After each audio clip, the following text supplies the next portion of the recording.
Welcome to the Perspectives Podcast. It's Josue here. As you guys probably already know, I hope you know by now, I'm a fellow believer from the Democratic Republic of Congo. I attended the Oral Roberts University. Shout out to ORU. You guys need to start paying me by now. And here we have Mr. Chase Brown himself. He's a fellow native Texan. He attended the University of North Texas. He's an aspiring philanthropic creative, and he likes very long walks on the beach. What that means, I have no idea. So hopefully in today's episode, we'll be able to uncover that. Chase, how you doing? I'm doing good, man. Yeah. Weekend was good. Thanksgiving is coming up. Oh, yeah, sure. Excited for Thanksgiving. Yeah. We'll see I can't remember if Thanksgiving is celebrated over in the UK where our guest is at. So we can...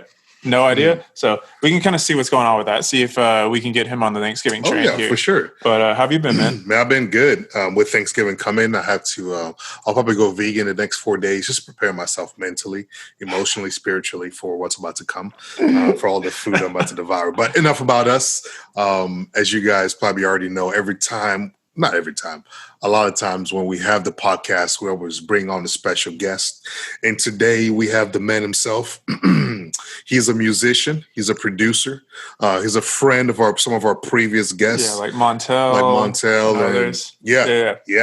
He's a husband. Congratulations.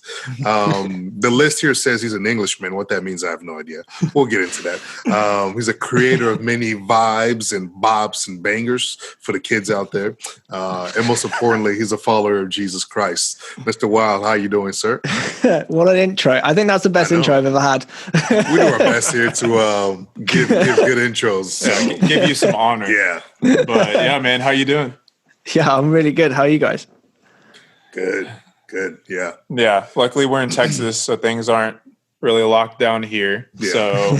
So that's been good. We're not sure how things are over there, but we'll talk about that here in a little bit. Yeah. But yeah, man, thank you so much for carving the time out to have a conversation, just hang out a little bit. And yeah, man, I'll just say, I'm really excited for the conversation. We've been talking about it for a couple months now. And, My bad. No. We're sooner, but I forgot. both scheduling conflicts. We're good. But yeah, in our initial conversation, we talked a lot about things that really aligned with our mission and our heart for unity, and really just excited to kind of talk about, some of the things that you're doing and kind of what you did with the Solitude Project. And just kind of some of the wisdom that kind of we gained in our first conversation that we're going to be applying to, some of the project that we're working on and some things that you'll be featured in. So yeah, man, it'll be good. Yeah, man. Like Chase said, I'm glad we're able to get the schedule and everybody's schedule was able to work out. So, and just to kind of get us started, could you tell us a little bit about yourself, a little bit about your story? And I honestly can't remember. I know it starts with a G, where you're from originally, the island. So just people know and educate us a little bit so we kind of know the demographics and a little bit about yourself as well. Yeah. So my name's Paul. I'm an artist called WYLD as well. Like you said, I'm a producer, musician. Done a bunch of stuff. For the last 4 years, I've been releasing music. So it's been awesome to kind of be on the journey and see the journey as it's been going. So originally, like you said, the G place is called Guernsey. So that's where I originally grew up. It's in a tiny little island by France, in between France and the UK. And really small, 10 miles by 8 miles. You can't run a marathon around it. You have to do the lap of the island and a bit. It was a really small community, lucky enough to kind of grow up in a really cool family church that allowed you to make mistakes and were there to kind of pick you back up and help you grow. And they were really great at letting me drum really early on in the worship team, probably too early because I was too damn loud probably. That's how you starts.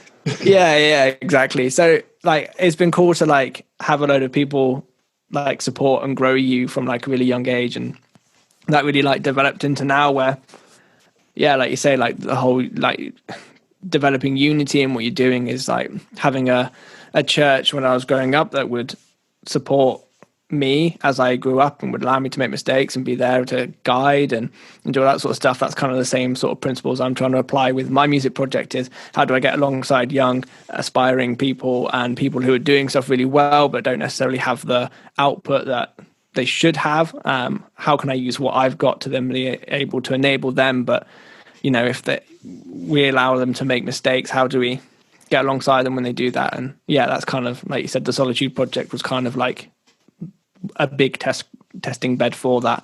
But everything else before that has always been about collaboration and working with people who are better than me in certain areas. Like, I can't sing, I can't write lyrics, so why would I write lyrics and sing on my stuff? But I can produce well, so finding the people to kind of do your weaknesses really well creates a stronger product at the end of it. Yeah, I love it. And yeah, you've done some work with some of our friends like Montel Fish and I think, have you done anything with John Webster before? Not yet. Not yet. Soon. We'll definitely make that happen. But yeah, you've done some great work, and it's been really cool to see you, because I can't remember, how old are you again? 25. Yeah, so a little bit younger than us. And so it's been cool with seeing you kind of in the music game since you were, I guess, 20 or 21 then, even though I'm sure you've been playing for a long time. Oh, yeah. I've been drumming since I was 3. So, like, music's in me. So, like, it's just more the production and releasing. I never thought I'd release or write my own stuff. I'd always just thought I'd end up doing session work. So I've done bits of session work and whatnot. But yeah, releasing my own stuff was never really the plan. I got kicked out. I got kicked out by a band, and then as a kind of, well, I'll show you, I just started making my own stuff. It's gone quite well. But yeah, it was never on my radar to release my own stuff, but it's been a cool journey to do so. Yeah. And so when kind of along and if you want to give some background on your like testimony as well, feel free, but kind of went along the road, did you get involved in like that band, and when do you think God kind of called you to music and was leading you in that direction?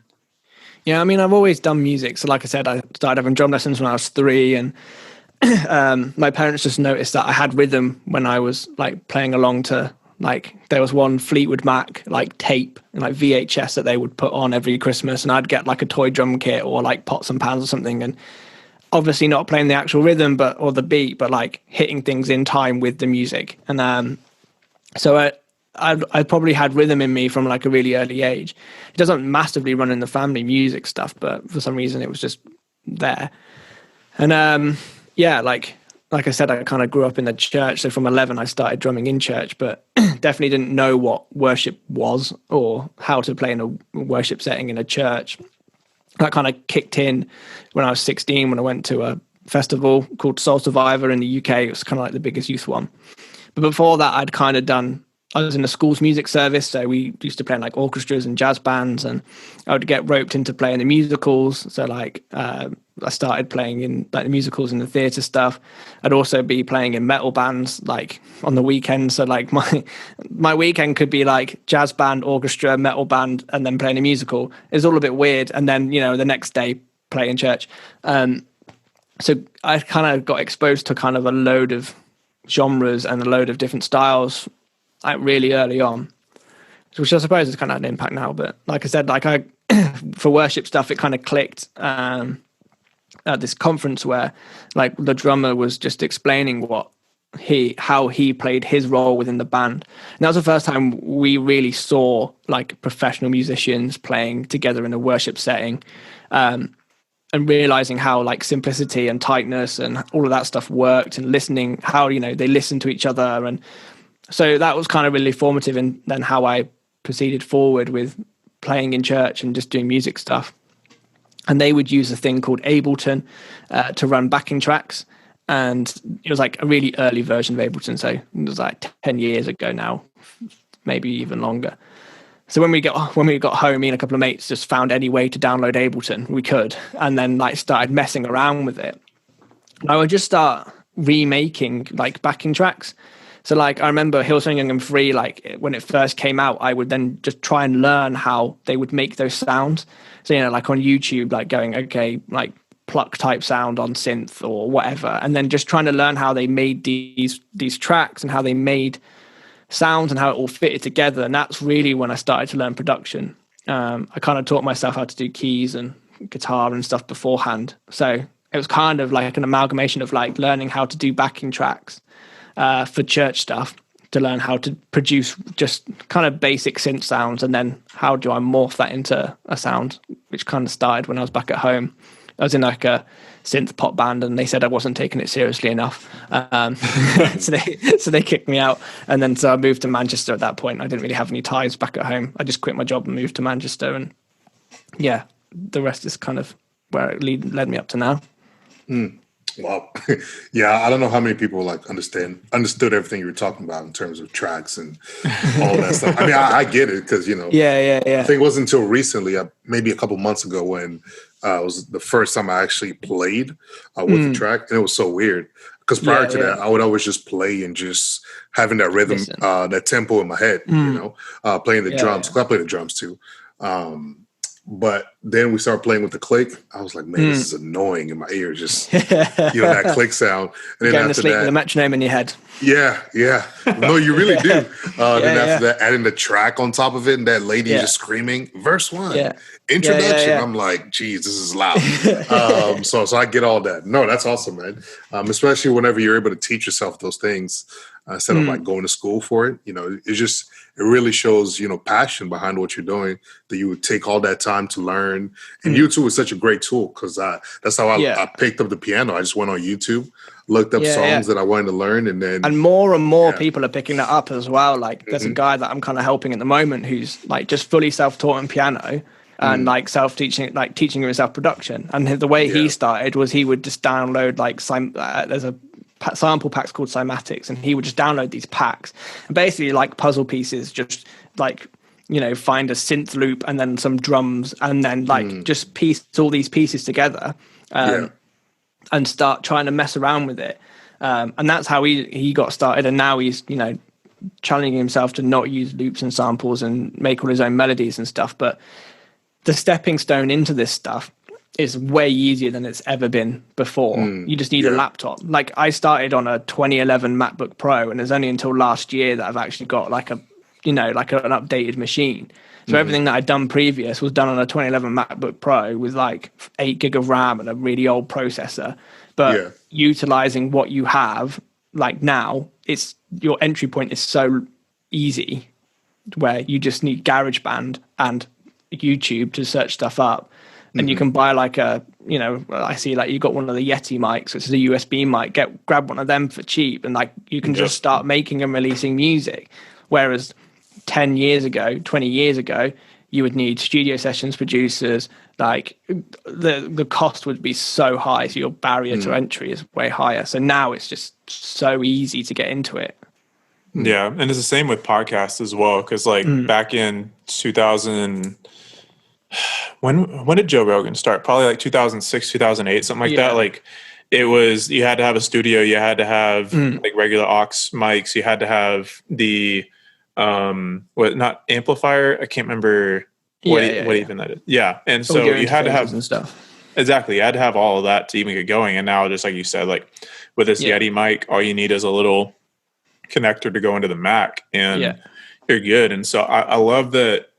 I think a lot more people are able to dive into creativity and find the Father a little bit more in that. Because I think it's something that I can't remember who said this, but we as humans imitate the Father the most when we're creating, because the Father is a person of creation and creating creation. And so maybe going into that a little bit, like what's some ways that just through like creativity and your passion in music and some of these things that you've gotten to work on, like what are some of the ways that you've grown closer to the Father through that?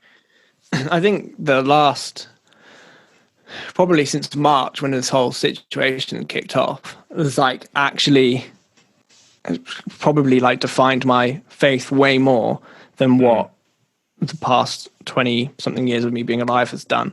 Because I haven't, you can't be reliant on the church to tell you what to do. So like I'd be in church and I'd kind of like be like, oh, okay, stand up. Now I've got to sing. I don't like singing really. Like it's not something that like kind of, gets me going. So I'll kind of just be like, oh yeah, this is cool. But like, and then you sit down, you listen to them talk, and then stand up again, you sing, you do your response, and then you have your cup of tea, and then you go home. That for here was kind of like church. So it's kind of community with a bit in the middle. So for me, whenever I play an instrument that's where I'm worshiping. So like if I'm drumming, I'm fully connected. Like I'm in my element. Even if I'm playing keys or I'm playing acoustic, like when I play, that's when my connection suddenly hits. And I always thought that was weird because you get told like, oh, you worship by singing. And then they would always be like, oh, it's not, worship can be anything, but like stand and sing.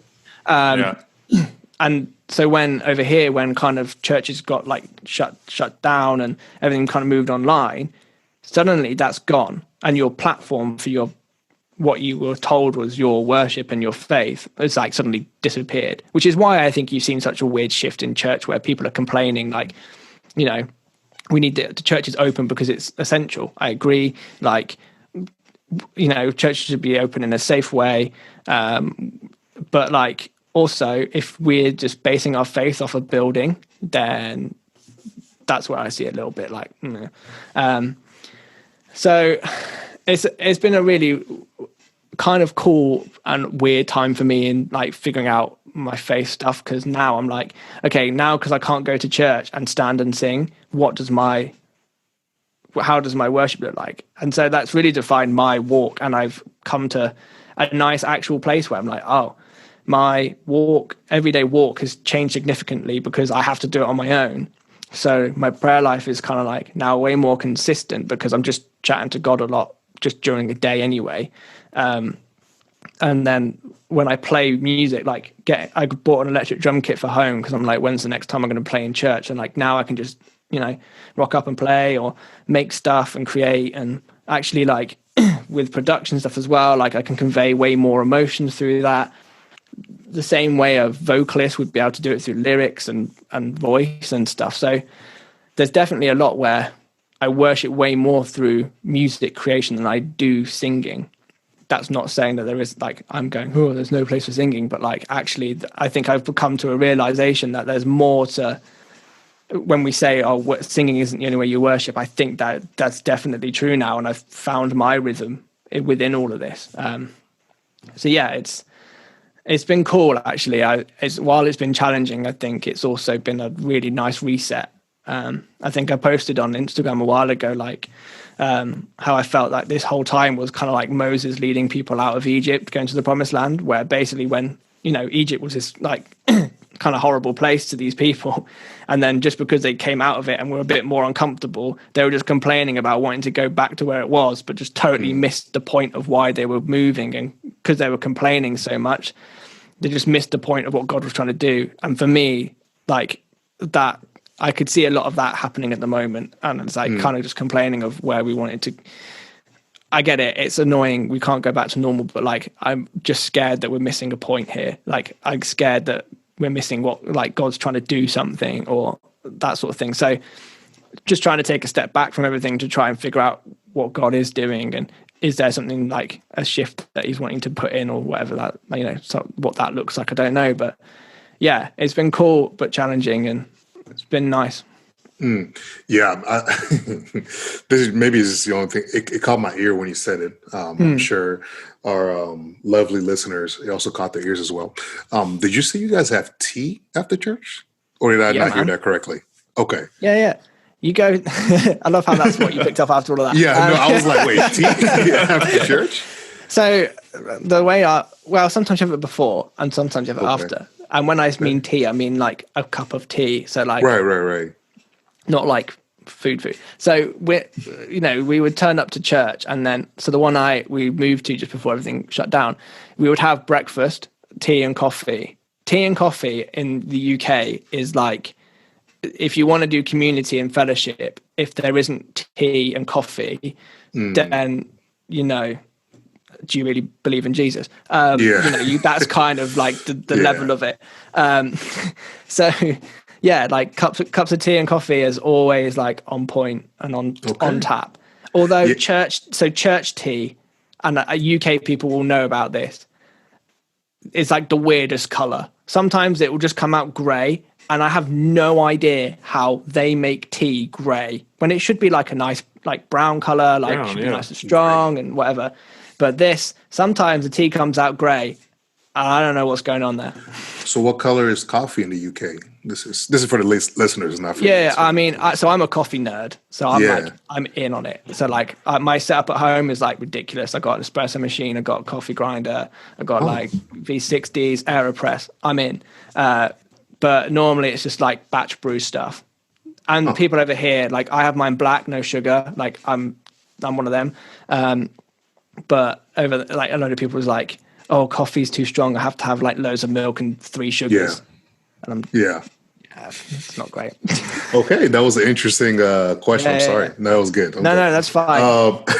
But no, to your point, I don't think we've talked to anybody from the UK or anything like that, right? No, not about kind of everything that's going on right now. Just even Norway. In general, though. Yeah, not even in general. Just Norway and Portugal, I think. So then how would you, for those of us that are that just don't know, right? That live in various countries, I just don't know. So I'm gonna ask a lot of dumb questions. So excuse me. So no stupid questions here. There's no stupid questions. Great. All right. So how would you describe the church in the UK, and then how would you describe it in light of COVID, kind of everything that's going on? Because over here in America, we have so many different flavors. Heck, in Texas alone, in the Dallas-Fort Worth alone, there's so many different flavors you can get. So how would you describe church in a more like general? You don't have to get too specific. I think there is a sense that it's kind of similar, but there's probably not as many extremes. So we've got a thing called like the Church of England, which would be your more conservative hymn type church. And then we probably got like, because we don't necessarily have like, we're Protestant, whatever that word is, Baptist, like we don't really like a lot of people wouldn't strongly define themselves in that area, or in those things. You kind of, I suppose you would have more like your conservative side and your more liberal's the wrong word, but what's the word for like people? Charismatic. That's the one. So it's kind of like split like that. So I think, and there's also a quite a big divide in terms of like correct me if these are the wrong terms, but like the black church and kind of like the white church, but not in a bad way. More like there's kind of like you would see like the gospel like black churches and they're trying to like, a load of people are trying to get it to mix and like how do you bring in the communities together, because there is that sort of, again, I don't think it's like on purpose, but like that kind of separation from it, more so I think than America.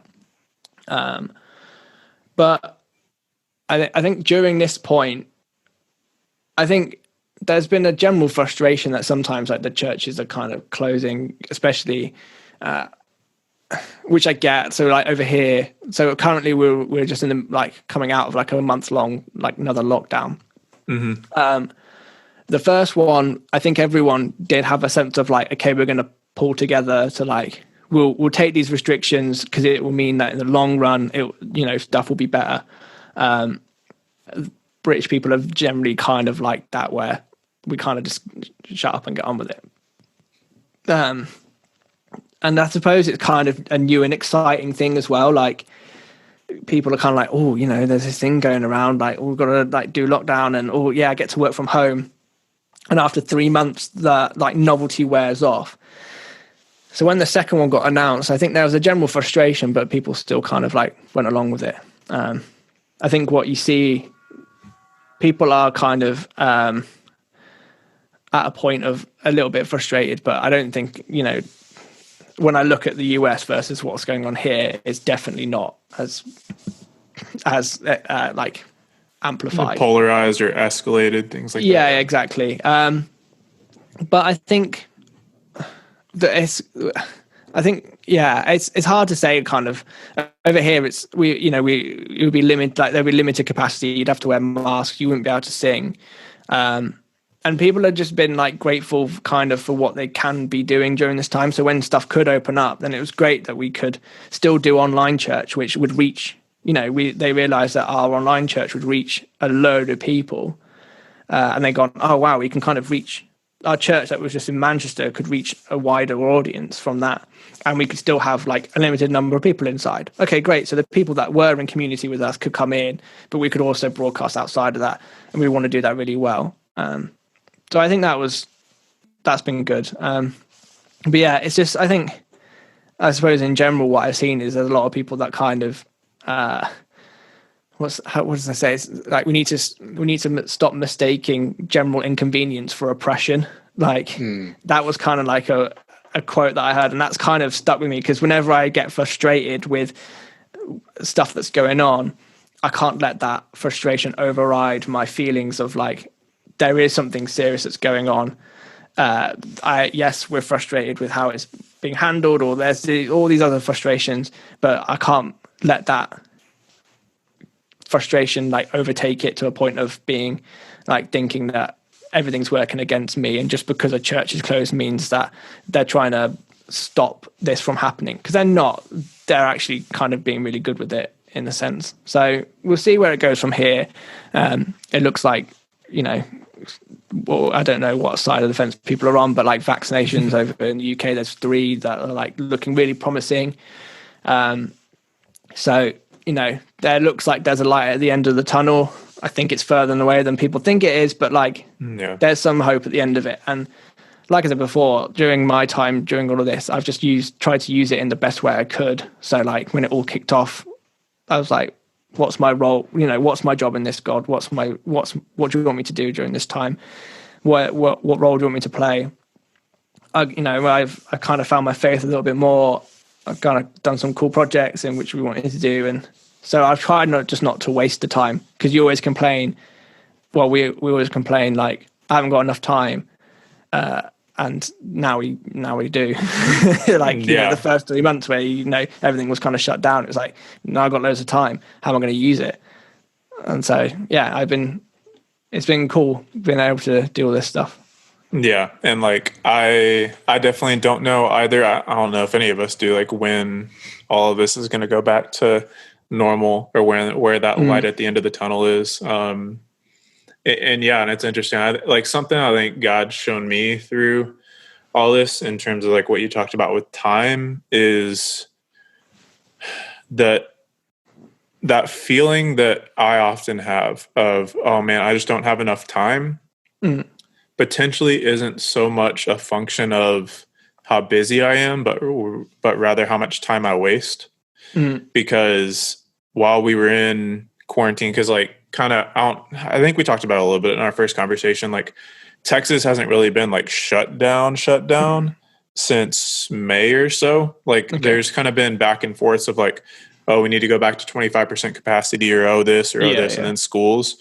But whenever it was kind of shut down back in like March, April, May, it was something where really in that time, like as kind of similar with you, the Lord was really kind of in that season, like for me, treating it as a like, hey, picking up where we left off, because I had gotten too busy where I had almost treated God as something where I kind of just left him off to the side because of everything else that was going on.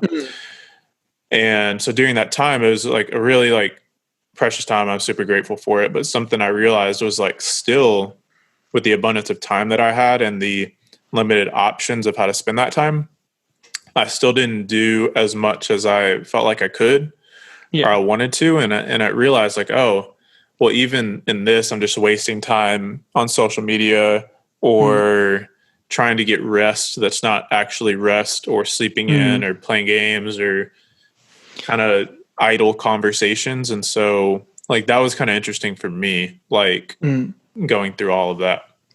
Yeah, I mean, I used to believe in the whole grind culture thing, and then like quickly realized that's a bad idea. That's just one way to like burn out really quickly. So for me, like I did try and rest, but I also tried to keep in the rhythms that I had before, in terms of like I work from home anyway. I'm self-employed, so I was lucky that I had some sort of safety nets within what I'm doing, and like government support and all that sort of stuff. So there was a lot that I could do, and yeah, like I said, like kind of trying to. I think the first few months where I was running the solitary project was really busy, and then kind of when that finished, I was like, oh, I kind of got nothing to do right now. But that meant that I could just chill a little bit more and rest, and that's kind of where I kind of more figured out what I was about and figuring me out a bit more.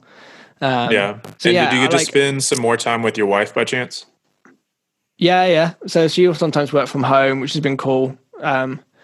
Because like you say, like we got married in September, so we've had September to March where things were normal, let's say. So like we went out for a meal on my birthday weekend, which was on the 15th, and then on the 23rd, everything just shut. So that's for us. That's how quick it was. It was kind of like, oh, there's nothing serious. Bam, everything's closed. And we didn't go out for another meal out until our first anniversary. So in September. Yeah. So we didn't go out for any meals out from March until September. I hadn't been on a train. Like I went to Sheffield when things are kind of opened back up again. Like I went to Sheffield. That was the first time I've been on a train since February. Like there was so much stuff that I realized I hadn't done for a while. But like we've been going out on lots of more walks, and we're in the middle of trying to buy a house. So like we're trying to figure all that stuff out as well. But it's been. We went from long distance to we went from not being able to date when I was on this like gap year to long distance to no distance, like in the same like area as each other, then getting married and then not being able to leave each other. So it's gone from like one extreme to the other. But like it's been really it's actually been really nice, and like we haven't killed each other yet, which is always a plus. Praise God for that. So far, so good. Yeah, because that's something that I kind of realized, man, probably a couple weeks ago, or I'd say a couple months ago, because something that hit me was I'd already been hit by kind of like, man, I waste so much time still. But a couple months ago, I was kind of sitting there just watching TV, and I've been over the last few months of that, like watching just more and more TV with my roommate and his girlfriend. And I've known my roommate for almost 25 years now, and he's one of my best friends. And it kind of hit me where I was like, man, like, have I been wasting a lot of time just watching TV, just like not doing anything with like my roommate, his girlfriend? But it kind of hit me, and I hope you're able, like in reflection, to be like, man, this is true. It's like, man, like these memories and just like these relaxed times that I've made with like Nick and Rachel, like I'm not going to want to trade any of these for the world. Like this is like a unique season of time that it's very possible we won't have that anymore for the rest of our life. And so for me and him, being able to look back and be like, hey man, we spent that much time together. We chilled, we hung out, and that's something we're never going to have ever again. I was kind of saying about like, I feel like God's trying to do something in this point. And it sounds like a lot of people have just reevaluated their priorities. And like, I figured out my faith more with God. And like, I realized that spending more time with my wife is pretty good. And like what you're saying, like actually resting is an actual thing. Like you can rest and you can chill. And like, yeah, okay, you might feel a bit guilty, but we're all kind of wired and taught like you need to work to make money, and then you get the weekend to whatever. Actually, it's like, oh, I don't necessarily need to do that anymore. Like I can kind of do my 9 to 5 and then go home and chill out. I don't have to fill my time so much. Like I think because it's like if stuff isn't scheduled in, or you don't have like meetings or all of the other stuff, you can feel like you're being lazy, but actually what you're doing is resting, which is like a normal thing to do. So like it has been like I think a lot of people have reevaluated a lot of stuff. And my wife hasn't seen her parents her dad for like since February-ish. Like I haven't seen my parents since February, so about the same time. So like, when I get to go see my parents, and it's like, oh, in my head I'm like, oh, I should probably make an effort to go see my parents more, and same with her, and like that sort of thing. So I think it has been a good time to like just reevaluate what in your life is important over other stuff. Yeah, I love that.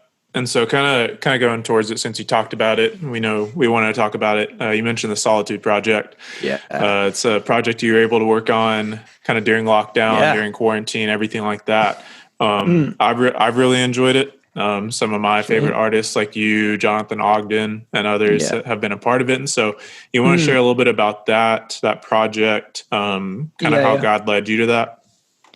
So I was in the car with my wife when everything was kind of locking down, and I was kind of just thinking like, oh man, it'd be really cool to do some sort of big collaborative project, and that was kind of the idea. And I messaged my manager, the guy who helps me out called Stephen, who runs Amen Worldwide, that was Good Christian Music blog. Messaged him saying, I really think that we should do some sort of collaborative project. So the original name was Isolation Project, just because everyone would have been in isolation, but he was like, call it the Solitude Project, just because there's some cooler meaning, like it's similar meaning, but also solitude is like a biblical practice as well. So like, so he came up with the idea of the name, and then we kind of like fleshed it out to be a bit more like, okay, maybe like what would we want it to be? So let's try and put out a message of hope during this point. So let's gather a load of people from wherever. I thought I'd have 10 people say, yeah, I'll do it. So when Stephen was on board with it, so he kind of helps put out the music and stuff. So he runs a collective called the Amen Collective. And so he was on board to help run it as well a little bit. And so I posted on my Instagram going, oh, who would be interested in, doing this? And within 24 hours, I had 60 artists saying yes. And I was like, oh, damn. Figure this out. And especially when you've got 60 people and there's a big uptake in it, we had to figure out stuff. I think I think it was like a Tuesday I posted that. So the Wednesday was like, okay, we need to sort something out of this.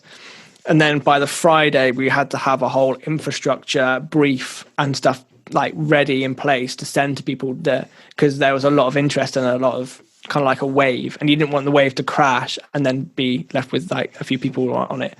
Yep. So we worked really hard. We kind of like just chucked everyone in a Discord server and went, okay, here's a Discord server. Everyone that said yes gets a link.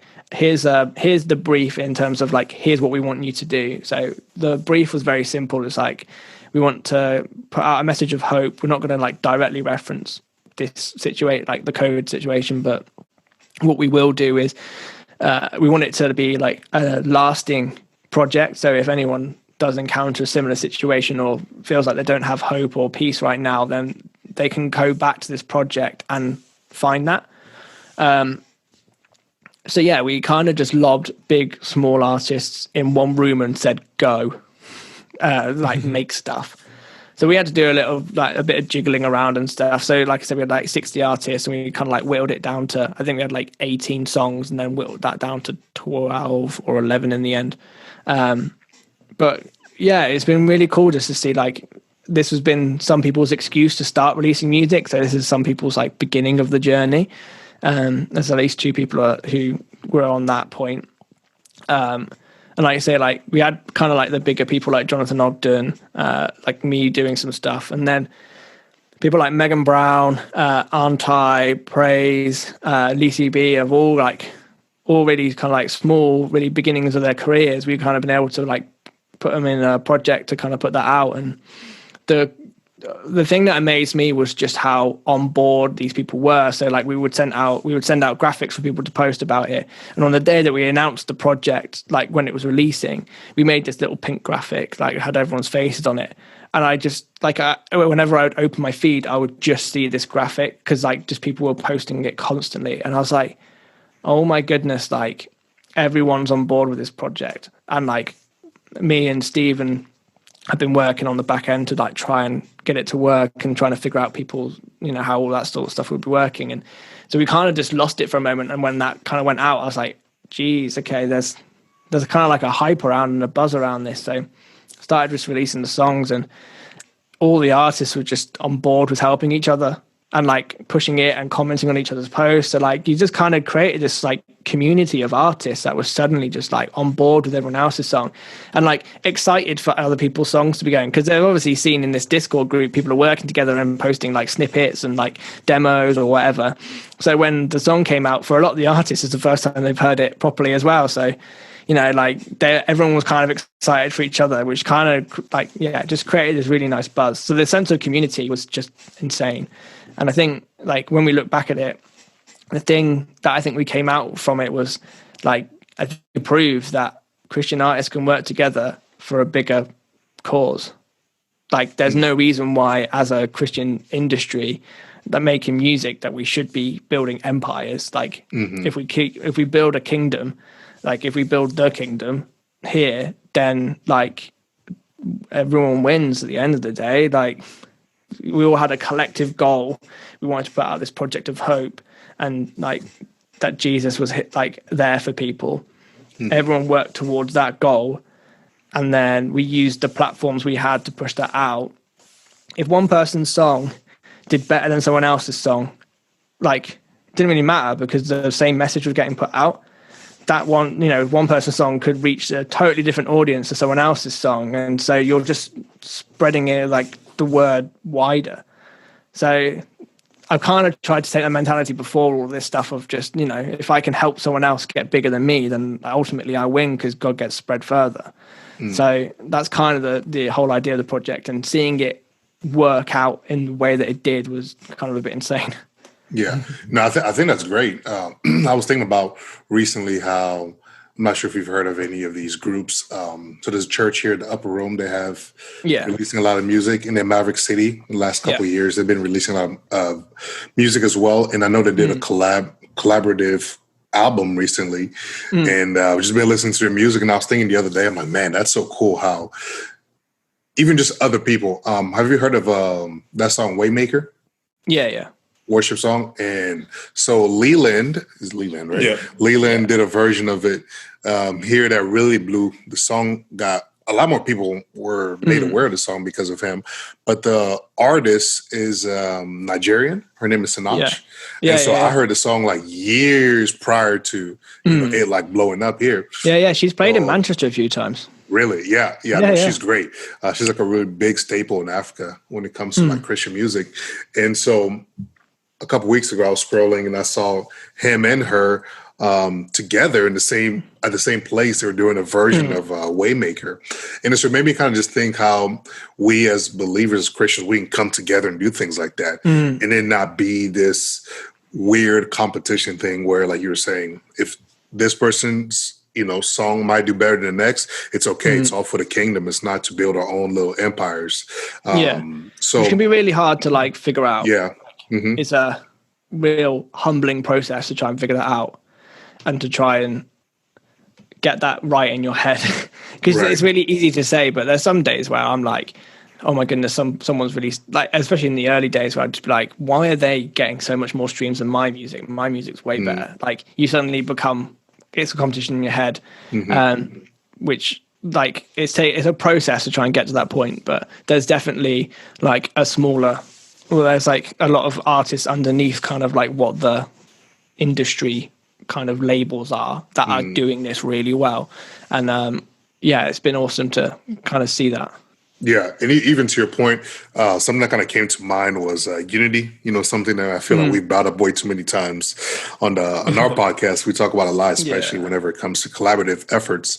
Can you kind of just speak, about unity from maybe even a general perspective, if you want to, on the importance of that, among, because I'm sure you would probably love to work with some of these artists on other projects that you may have.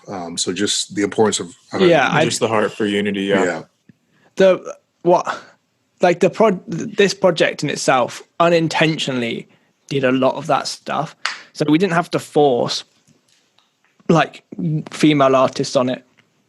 We didn't have to like force black artists on it or Asian artists on it. We didn't have to force all these things to like make a product that had like a unity thing. We just like, it was such a simple, like, here's a call for artists to get involved. Like, I don't mind if it's big or small. If you release anything beforehand, like, let's just get in a room and make stuff. sometimes we can really like overthink all these things and try and force unity into a space that just won't work, or won't allow for it. But like, I'm really lucky to be able to have worked with like the amount of artists that I have, the people that I have. And like, when I work with people, like, I just want you to like really love making music, be talented, hopefully, but also like just be really passionate about making good music for God. Like, that's kind of like my, I don't know, my red line is like, if you're good and you like making music for God and you can sing well, then great, like, hop on. Or you can make music well. Like, you know, we had people like Sarah Nathalie, who's based in Florida. Like, she's an amazing female singer. She can also write amazing lyrics, and she's also produces a lot of her own stuff herself. Like, how often do you see that? Like a female producer who like sings all their own stuff. Like, working with her was great. Like, I'd followed her stuff for ages. So a lot of the time it was an excuse for me just to like bring these people on board. But yeah, I think in general, like, I think it's a thing maybe more in the, like, I see it more in the US, like the divisions that are there. There's kind of that sense over here when Brexit was a thing. Like, when we leave the European Union, there's a very hard line, like leavers and remainers, like they would be called. So it would be kind of like the similar to your like liberals versus, I don't know, Republicans, or like, I don't quite know how that all works. I think, I don't know what the solution for that is. Like, you know what I mean? Like, in general, like, world unity stuff is just like so big, but I just try and model what I think is right in the best way that I can. So trying to build, like I say, like, just building kingdom for me is more important for my music stuff. And if I can do that, then great. Rather than trying to like focus on the divisions that are already there and trying to repair the divisions, if I can just kind of showcase what we could do and that it does work and that we can do this stuff, then great. I think that's more what I think my role in this is. Yeah. And that's something that me and Joshua have talked, I mean, only briefly about on the podcast, but like we talked about after the podcast with Mitch last week as well, is just like the idea of diversity and like how to pursue unity and diversity, and that it should be, and I'm still trying to figure this out, so I don't know if this thought is correct or not, but that it should naturally be a byproduct of being filled by the Spirit and pursuing the building of the kingdom rather than something that's like forced. And like, I'm trying to figure out like the proper way to phrase it, because like, like if it's something where like you don't have diversity amongst whether it's like ethnicity, personality, sex, whatever, then like then maybe that's something to look at. But at the same time, like, and maybe Mitch said it best, that one of our buddies over here, Grant Skeldon, words it as is like,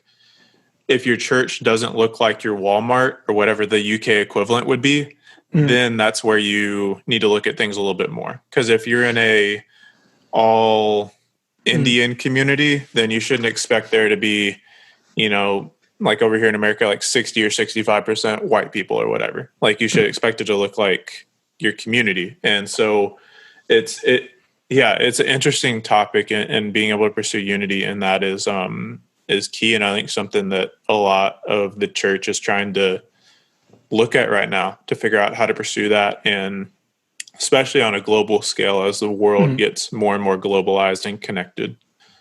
Yeah.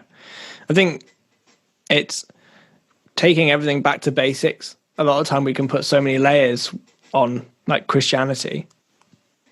Like, at the very core of it is like, you're called to go and love people.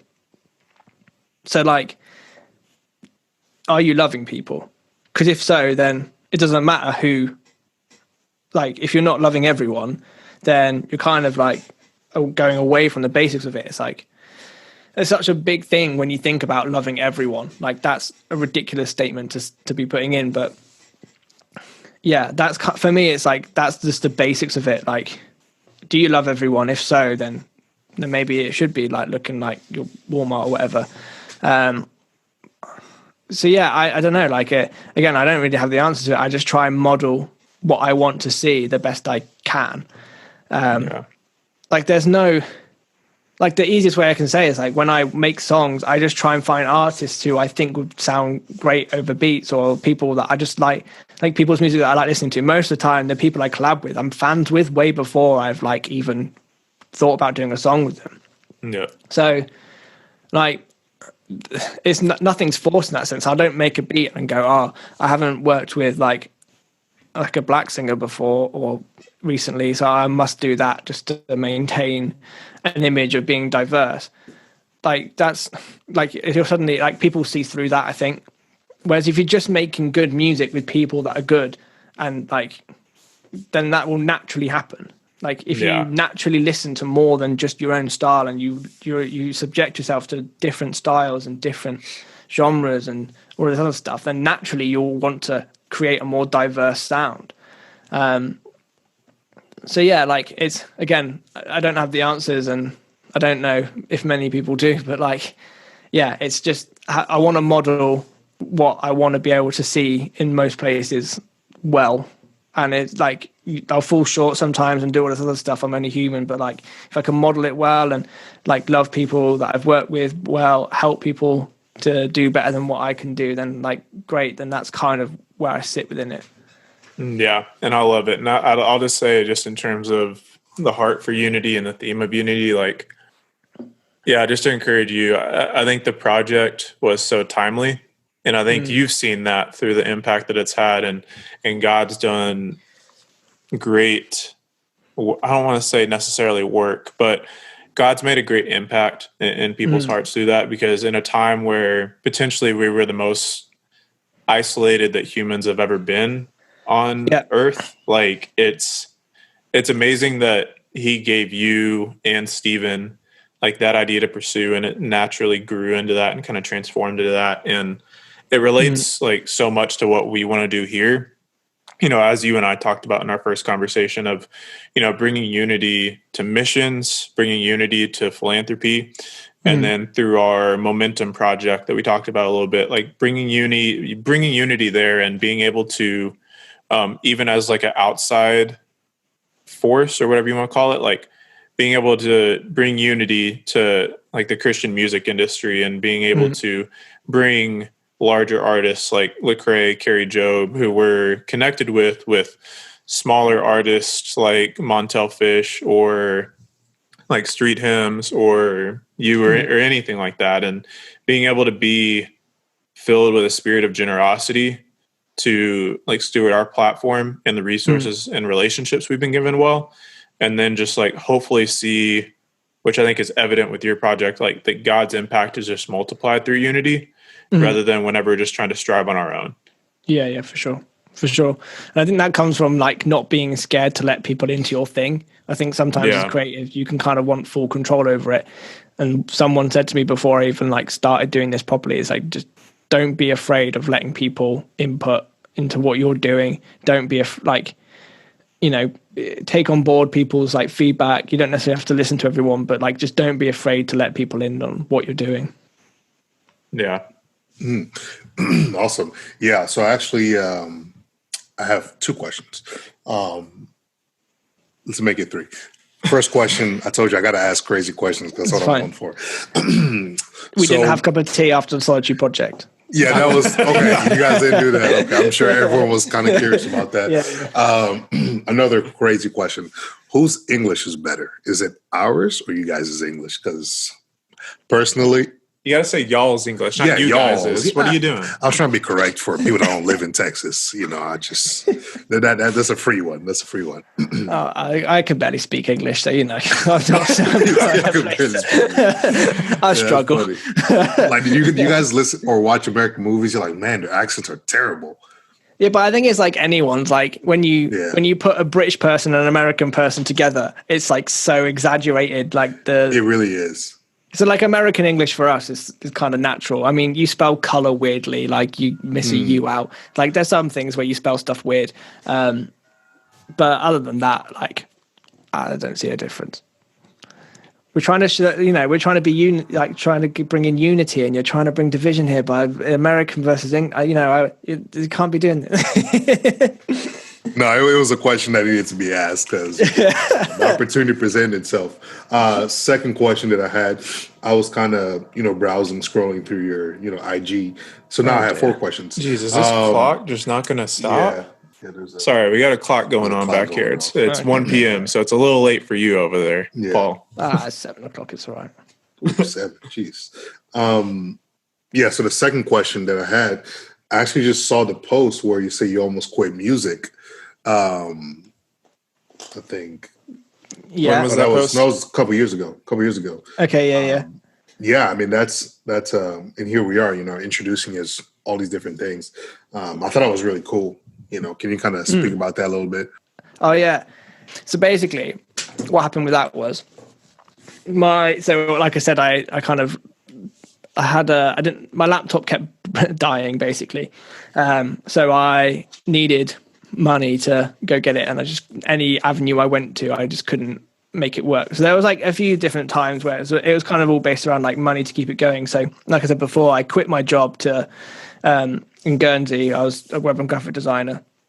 I just quit my job and moved over, and I was lucky enough to have like a few like kind of long-termy like session jobs or freelance jobs here and there and everywhere. But a lot of the time it was kind of like I'd get to the end of the year and be like, okay, yeah, let's give this one more year and see where it goes. And then get to the next year and, okay, yeah, I'm kind of making enough to get by. And a lot of the time I was just like scraping money together like every month.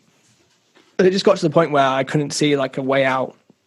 So the first time was just like, I can't see a way out of this. And then, like God does, suddenly he just comes in and changes everything. So I think the first time I just had I had all the equipment to do stuff, but no work to do. So back then, like streaming money wouldn't have covered barely anything or all of this other stuff. And then the second time my laptop died.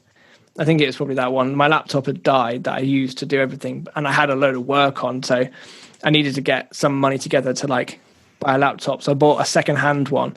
So I had a 13-inch 2012 MacBook, which I started on, and then I bought a 2011 15-inch, and that lasted like 4 months before that one died. And I was like, really, like again, and I'm like letting people down with work and all this other stuff, and that was really tough because I hate letting people down. Like they'd hired me to do work, and I literally just couldn't do anything. So we had to take a big step in getting a loan out to be able to afford like my Mac that I've got now.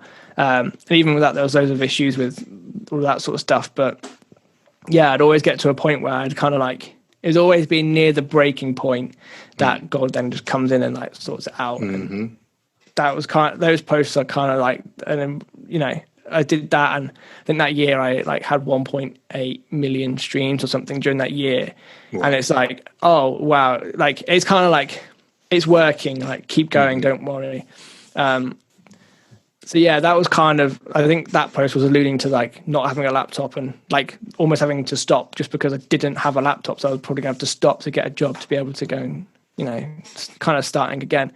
But then since then, it's just been a crazy journey up. And thankfully I haven't been in a similar position and been able to support other people in a similar position to what I was. So yeah, that's great. I have a friend who's also a musician, and he was posting his music on Facebook.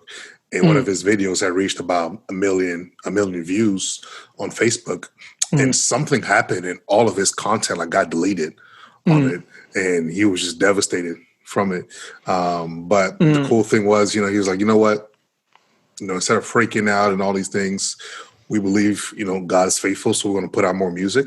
And it did, and the music got a lot more views than it did than the other ones did. So I'm kind of speaking towards that. And the last question, I'll keep it at this. What do you think, God has in store for future, Christian music, art, creatives? Just if you could guess, how do you see growth, in the next couple of years in those areas? I think being an independent artist has been easier than ever. It's kind of a good thing and a bad thing. You kind of have to trawl through maybe some really terrible stuff to find the good music. But we kind of felt this way in 3 years ago, where it's like, you could kind of feel this rumbling of a change within the industry where I suppose like you guys have kind of seen, especially within the CHH stuff, where like labels are kind of, you would say, like letting down artists, or just deals are like rubbish, and so there's more education in how to run your own thing and how to do it. So being an independent artist is as easy as ever, and you can figure all this stuff out, release your own music, put on Spotify, do your own sync deals, do your own publishing, do your own whatever.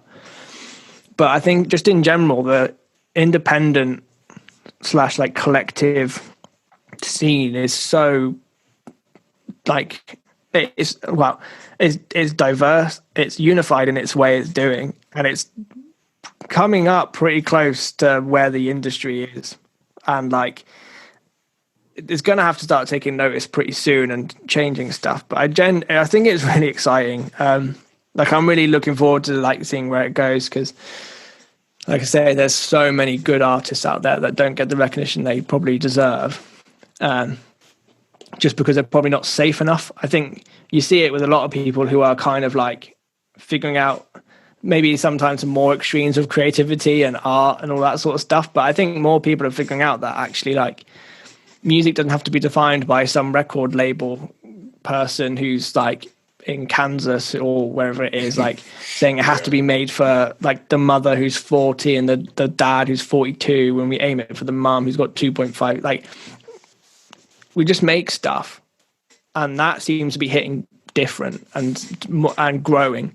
So I think that's kind of where it's going. Is I think it's cool like how much that's growing. People like Stephen, who headed up the Good Christian Music blog, now Amen Worldwide, like someone who pioneered that, and there's been a great influence and support and help for me and many other people.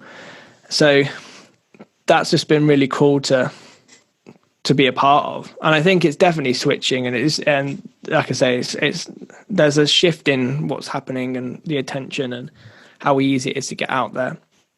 I think one thing I'd love to see from people looking at this industry is like, let us make mistakes, because we're not always going to get it right, and sometimes art might just be a little too weird, or you might not understand it, but don't just go straight in for the kill. Cancel culture is kind of creeping into the Christian world right now, in where if there's something that doesn't, if like art can sometimes be uncomfortable, and rather than just going straight in to try and cancel these people, like just be like, oh, my mum used to say, if you haven't got anything nice to say, don't say it at all. But at the moment, I just see like a load of people just trying to rebuke everything left, right, and center. It's like, let us make mistakes, because that's how creativity grows. Let us like figure stuff out, and let us try and push boundaries, and see where we can go, because the more we do that, the more creative and the more fulfilling music gets put out there, the more vulnerable music gets put out there. Not every song has to say God in it. Not every song has to say Jesus in it. Like all this sorts of stuff. Like while there's a lot of unity within what we're doing and what the industry is, and this and the artists, sometimes there can be not a lot of unity outside of that, and the people looking in who just like, if you don't like it, that's fine. If you don't like my music, that's totally fine. That's cool. I'm not making stuff for everyone. Like I'm not trying to fit in a mold or whatever, but like, yeah, like I see it more and more now of just people trying to cancel artists just because they're trying to do something a little bit creative or whatever. So I'm excited for it, and really hoping that moving forward, like as this creative artistry grows, more people are kind of like looking in on it going, okay, it's kind of okay not to be so safe and listen to like really clean, like must go through so many turntables sort of thing music. If it's a bit rough around the edges, if it's a bit more vulnerable, if it makes you feel uncomfortable, then like kind of like be okay with that, and maybe we'll kind of progress it somewhere further. But we'll make mistakes, and that's okay, because we're trying to do something different. Yeah, you don't need to be perfect, and that's something about creativity is it's meant to, I think two of the things that God's given humanity to kind of push boundaries a little bit and just expand things is humor and creativity.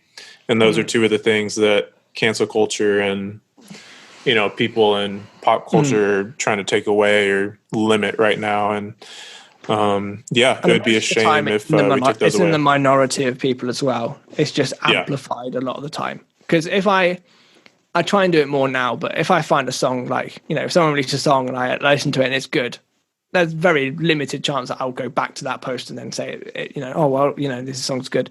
So you'd only have, if you have a negative emotional reaction to something, that's really when people start to post those types of things. But yeah, for sure. Like, it's slightly, cancel culture slightly worries me because it kind of puts pressure on you to try and be perfect all the time. And I feel like the being in the celebrity Hollywood side of things, like growing into, you know, as things grow, I get more and more scared that if something comes out, not that I have nothing to hide, like I'm not doing like weird dodgy stuff behind it, but like, you know what I mean? Like if suddenly like you post something that's like someone might take the wrong way, and then suddenly like you've got a whole like load of like a pack of wolves on your back, like stuff can like just shift so quickly. It's just because people put the artist on a pedestal rather than like looking at what they're trying to point to. So yeah, and there's no room for grace or repentance there at all. Exactly. Like it's just cut off. It's, yeah, man. But hopefully, you know, just we want to encourage you just to continue to be bold in what you're doing and continue just to be open in your creativity and pursuing unity. Yeah, man, because we think you're killing it. So yeah. Last things. Man, we appreciate, you say it was 7 over there? 7 p.m.? Yeah, something like that. It's crazy. Like, we forget about time zones and all that fun stuff. Don't worry, it's not 7 a.m, so you're okay. Yeah. No, we appreciate, you know, making the time to, you know, be able to spend time with us, you know, and our listeners definitely be able to. I feel like we've had a lot of creatives recently, you know, and just kind of adding on to that even more and seeing how God is working in your life and through the ministry that he's given you, right? The talents that he's given you. When you were a kid, you probably, I'm not sure if you saw yourself doing this at this point in your life, but we kind of see how things grow, you know, as time goes on. So that's awesome. Like Chase said, you know, just keep using those gifts and talents. And I definitely got to, you know, go on Spotify and check out the music, you know, put it in my car. Yeah. But yeah, man, you got any last things either to the listeners or just in general that you want to share and have peace of mind on? Where do I begin? No, man, it's been cool. It's been good to chat. Yeah, it was my bad that this took so long. So I appreciate your time. No, man, it's been great. But y'all, that'll be a wrap for us today. Thank you again, Paul, for coming on.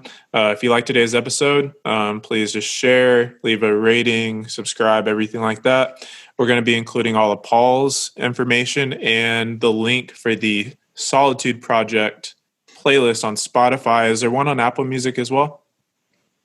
Probably maybe not. We'll figure that afterwards, but we'll put all of that in there if you want to give that a listen, check that out. But yeah, thank y'all so much. And yeah, so until next time, much love and God bless. See ya.